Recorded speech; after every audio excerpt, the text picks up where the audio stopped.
Well, you can hear the music, so you know what time it is. And you know I'm usually very excited to have a guest sitting across the screen from me. But in this case, I'm super double excited because this guy is my brother from another mother. I love this human being.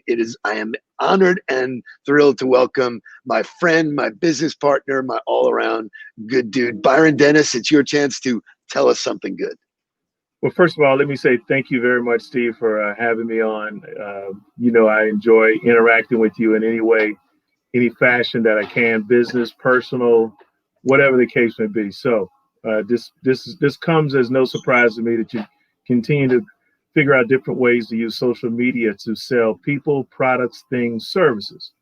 Very So great. obviously, Byron Dennis, happy to be here, my brother. Happy to be here. So I'm not used to seeing you so dressed up. You're a handsome guy.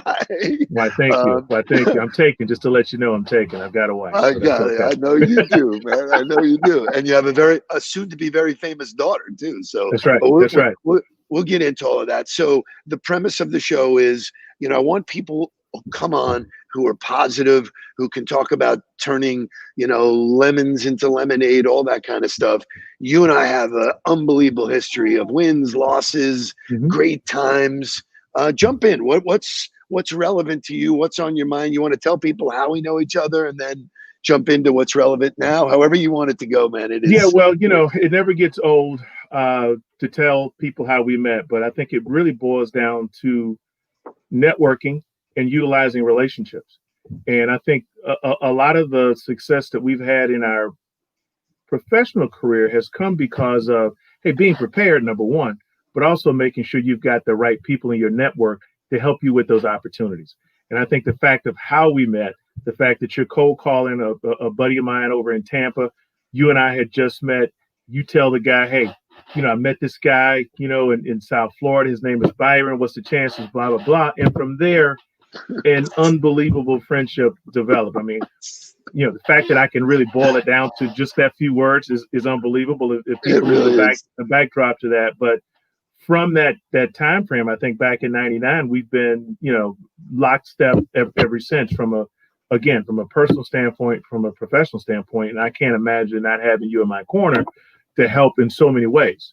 And I think one of the things that you mentioned earlier about, soon to have a famous daughter, I'm going to already say she's famous, but we're blessed to have a daughter that plays, high school basketball and be playing college basketball this time next year. But I came to you probably, heck, she's in 12th grade now. So she was going to the 6th grade, and I had an opportunity. We wanted her to go to Sagemont, a great school out in Weston.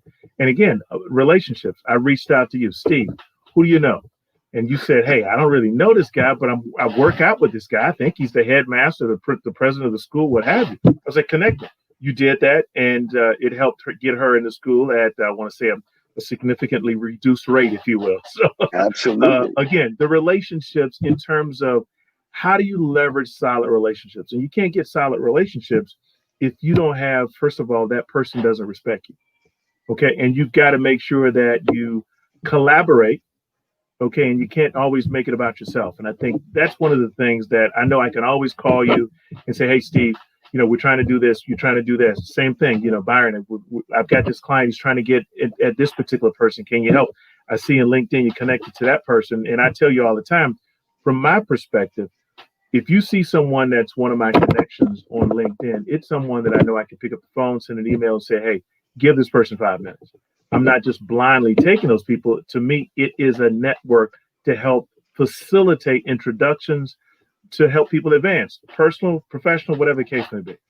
And I continue to do that. For me, it's so cool to actually hear that story. I haven't heard it in a long time, but it brought me back to when we really did start this. And, it's when you hear it, it's even more mind blowing than knowing we lived it. But let's fast forward. So you're a career sales and marketing guy.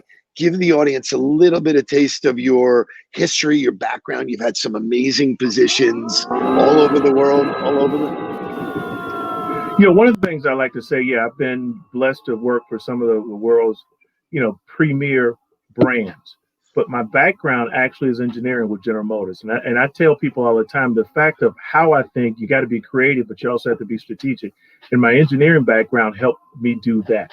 And so to your point, from a sales and marketing standpoint, did the MBA at Clark Atlanta University, worked for Sara Lee in your traditional brand management process, associate brand manager, assistant brand manager, so on and so forth. And the president that we had at Sara Lee at the time, he wanted all of his marketing people to have sales experience. And so I was supposed to do a 6 to 9 month rotation as a broker sales manager, managing retailers in Alabama, and I think Alabama and Mississippi. Well, I got out in the sales, got out in the field, and I absolutely loved it. To me, being a sales guy, it's like, again, being an athlete again. It's how can I convince my buyer that my product's going to help them in their success? And I think a lot of times people look at it differently. How can I convince the buyer that my product is the best? But at the end of the day, it's my product is going to help them achieve their goals the best. And so I always make sure that I talk in terms of my buyer, my category reviewers' point of view. How can I help them achieve their goals? If I can show them and be very objective about it, and I have been in positions at Coors and other places where I had to tell a buyer, hey, this isn't necessarily the right promotion for you. This is what I would recommend. And it may have included a competitive product. But what that did was that established my relationship with that buyer. And they knew that I was trying to get the right thing done. And as a result, they have more respect for me and belief in me that I'm going to do what's right for the category. So I love that you went there, because a lot of the work that we did was based on strategy. Salespeople don't usually think strategy. They just think bull, get it done. And they don't stop to think about long-term, what's this going to do to the relationship? Long-term, what's it going to do to my client? So even the work that you and I did, which we had a really fun run trying to build a cosmetics company, which, what were two guys like? Yeah, again, but what did we do before we started the company? We evaluated the market. Right. And we looked at the opportunity. We saw who the competition was, what the competition's route to market was, and we had a better route to market. And we had a better product, better route to market. Now, maybe we were underfunded and some other things, but again, we looked at the overall category and business before we stuck our foot in the water, if you will. And so knowing you the way I do, and yeah, we have a lot of fun, but we know how to get serious. You've always taken chances. You've always pivoted. Why don't you share with the audience kind of where you are today and how some of the current events have, either affected or not, how have you dealt with it? One of the things that I think, is a great takeaway is how you've kept your mind in the game during all of this stuff. Well, it's interesting when we look at how the pandemic has affected so many businesses negatively, and your heart goes out for all those small mom and pop businesses that are struggling. I am blessed to have had both parents that own their own businesses. My dad owned a dry cleaners for over 50 years in Jacksonville, and my mother had a great career, not only in politics, but also at one point had a daycare center that was ranked top 10 daycare centers in the country. So I'm from a family that understands, the American dream and what the entrepreneurial spirit is all about. But when you start talking about this pandemic, there's nothing that you can do realistically to prepare yourself for this success and to be able to deal with the struggle that is this pandemic. So, you start talking about what's going on with this pandemic. I'm a partner in a business called Best Foot Forward. We provide support services for what's called government medical insurance companies. You think Medicaid, you think Medicare Advantage, you think about those people that are struggling right now. Some folks who probably never thought they would need help from the government, all of a sudden now they need help to make ends meet, make sure they've got proper health care and so on and so forth. So, we had 75, 80 employees, a good sized call center up in Chicago. Pandemic hits. I had a business continuity plan. I had a disaster recovery plan. Of course you did. My disaster recovery plan didn't include a pandemic, if you will. We had a situation that says, hey, if our building became uninhabitable for whatever reason, we've got temporary resources. We would, utilize these temporary resources until we move the team. it did not say that I would not have a facility, now for, 6-7+ months going on. So we had to redo our disaster recovery plan, and working with my entire team, most importantly, our IT team, because we made all of those people remote located. And a call center, as you can imagine, some of those employees aren't necessarily used to working in a remote environment without supervision. That is a challenge. I will say that it is a challenge. We've got the team working. We're satisfying clients. We've even brought on some new clients during this pandemic. But at the same time, I want to say it has been a challenge beyond belief, because you want to try to build the right company culture. But at the same time, you need to make sure that your team is delivering on the promise and performance that you need to with your clients. And at the same time, are they performing at their best? Do they have the right resources? Things of that nature. So those are the types of things that we are constantly dealing with, making sure that we've got the right team. I'm lucky though. I just got off the team with my partners. We have a weekly a senior leadership team meeting. We had it today, and we're in a position that we're going to hire another 10 people. So that's rare to be able to say that during this particular time. But we're going to continue to say we're blessed and knock on wood. I love that. And even the words that you use, and this is where some of your background, coming from an engineering background, you bring good vocabulary to it. You use the word challenge. That's what it is. I mean, challenges are meant to be figured out and overcome. Right. It's not like, oh my God, it's the end of the game. So I'm going to switch gears and ask you a couple of questions that I wouldn't normally ask the regular guests that come on, but you are like my brother. What is your favorite Steve Nudelberg story? Wow. My favorite Steve Nudelberg story. Or give us a couple of Steve Nudelberg Well, I mean, in terms of just outright fun, the Super Bowl in Tampa. I can't remember what year it was. And I hate to say it, you and I are spoiled. It's not like we haven't been to a number of Super Bowls and other sporting events, but it was a Super Bowl in Tampa. I think, was it that the one that Whitney Houston sang at? So it was the Giants against the Ravens, I think. Yep, Is that correct? So.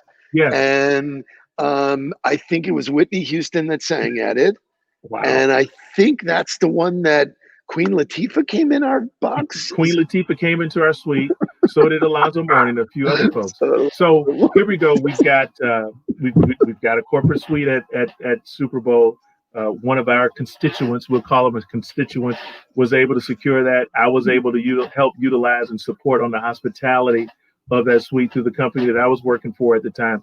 But it was an opportunity. I tell people this all the time. One of the reasons why I choose not to go to some of these sporting events anymore is because that event spoiled me from the standpoint that how can you go to the Super Bowl and have 16, 17 of your best friends sit in the same area with you?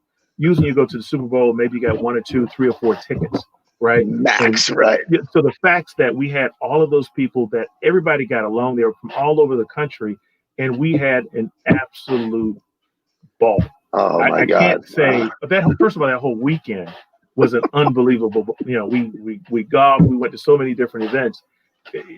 I would still say that particular weekend was one of the funnest events, and that might have been my first Super Bowl too. So it was a good reason, good fun, good times for a lot of reasons.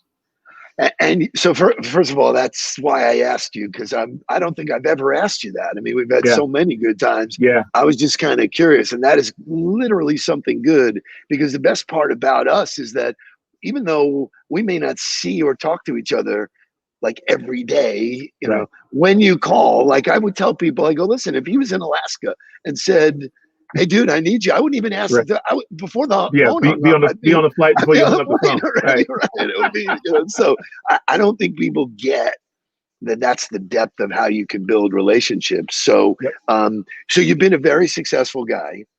I know that you've also had your share of failures. For the audience, and this is sort of a way that we can round this out, what are the keys to success for Byron Dennis? What are the 3, or what are the couple of things that you've hung on to in your life that said, if I do this, I know good things will happen? So I go back to a few lessons that my father and some other maybe bosses or supervisors that I've had in my career. I start off by saying, my dad said, those who work hard get things done. So you're never going to say that I didn't give it my all effort. So that's the first thing. Okay. I think you got to work hard. And, as you mentioned earlier, I've got a daughter that plays basketball. And even if you look at how the Heat won last night, it's about effort. It's about at the end of effort. the day, Wow. it's about effort. You can't coach effort. You either have it or you don't have it. And I want people on my team that's going to give that effort. So that's number one. Second one is kind of simple. My dad always said, if a meeting starts at 10, you show up at 10, you're late. You're 15 minutes late. So, and you and I live by that same code. I know. So I'm always prepared if something's supposed to start at 10, not only am I there early, but I'm there early and I'm ready to get started. I'm not there early to start, talking about the weather, blah, blah, blah. My mindset is it's game time. Let's go, baby. I've got a plan. Go. It is game time. And I think the other thing is, and I definitely remember a boss telling me this, do what you say you're going to do. You hear people all the time say, under promise, over deliver. But at the end of the day, if you tell someone you're going to do something, make sure you do it. And that doesn't mean that there can't be changes, but don't tell them that you can't make it or change is going to happen after it was due. Give them some advance notice and then say, hey, I said I was going to do this. We're not going to be able to do this, but this is what I can do in exchange. Have a solution already prepared versus just having your finger wherever. Be prepared to deal with it and fess up to it. If you underperform, and I tell people this all the time when I was in sales with Sara Lee and Coke and Coors and all these things, you put these promotions together with clients. Every promotion isn't going to work, but that doesn't mean you only do the reviews when it works. Get in there and tell them, hey, we told you we're going to give you a 10% lift with this particular program. It didn't do it. This is what I would do different next time. Wow. I'm already there. I love it. I love it. I love it. I love it. I love it. Yeah. So it's no surprise that you're successful.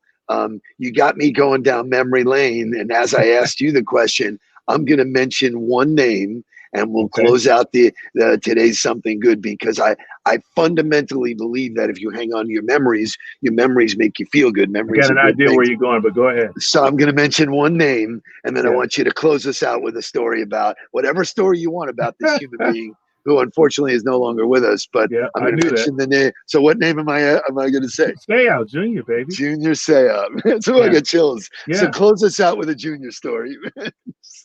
All right, so I'm in California. I'm out in San Diego, and I'm playing at La Costa, and he doesn't live far from there. So I called him, and I said, hey, I'm playing golf at La Costa, me and some friends, and I said, after the round, I'm going to drive back up to L.A., which is where I was staying. He was like, dude, the traffic is too terrible. Let's just go have a couple of drinks and some food and dinner, and then you can drive. You let the traffic die down. The traffic's crazy. All right, Junior, that's what you want to do, fine. Well, next thing you know, I don't really do shots. This is one of the reasons. Next thing you know, we're at some tequila bar, and at near his house. Next thing you know, we're at his house, which was literally on the beach in San Diego, just north of San Diego. I forgot where it was, but just north. We're on his balcony with his neighbors, and we're just, we're cigaring it, we're shooting it. Next thing you know, he was like, Byron, you're not going anywhere. You're spending the night. You got to, which was obviously, the right thing to do. But the interesting thing is, so I got up the next morning to leave. Junior had a flight out of LA at 6 a.m. the next morning. Maybe we went to bed at 3. But he was up and ready, man. But he was up and on that, and limo picked him up. Boom, he and the guys were gone. That's awesome. I think the thing about it though, and obviously, he was a great friend. We miss him dearly. But it was about the trust factor. Same thing there. I'd hired Junior to do a few things for me when I was at Coors, and we sponsored his charity event. The guy could just turn that doggone switch on, and he goes from the fun-loving guy to the business guy, and he's presenting, he's talking to the right things. And so again, he was always prepared, always prepared. Awesome. You made my day, which I knew you would, by reminiscing, going over. God, we could talk for days about the Junior Seau stuff, but I think the takeaway is, hang on to your friends, hold them close, hug them, hold on to your relationships. I love you dearly. You know that. You are the greatest. Thanks for spending time with us, because I don't know that there's anything better than this something good, man.